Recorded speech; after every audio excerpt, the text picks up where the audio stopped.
We're in Lonoke County here. Right now the water's still rising. We've had a lot of fields that are underwater. At this point in time, it hasn't started to go down yet. The water's come up out of our bios and our ditches and that kind of thing, and a lot of places you can't even get to the fields without a boat or extremely tall vehicles. Each field's going to be different. Like if we look at this water here, this water's just kind of still, and it come up slow and it kind of go down slow, and you won't expect much erosion from that. But other fields, there's a large amount of water flowing in and flowing out, so you'll wind up having erosion on those fields.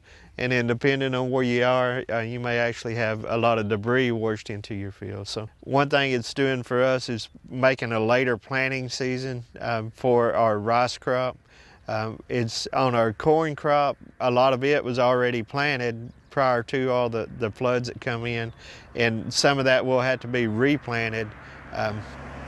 But the rice crop, we were only about 40% planted in the county before the rain and the floods hit, and by pushing it later, you can expect reduced yield from that.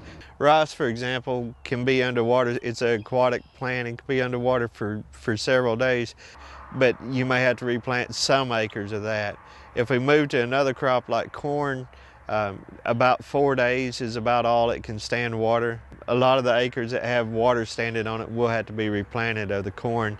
There's a lot of equipment that's around that will be, once the water goes down, if the equipment was flooded, especially engines and that kind of thing, the floods will need to be drained, and they'll need to make sure that their upkeep of their equipment is good prior to trying to start it. Just kind of a maintenance type issues on that.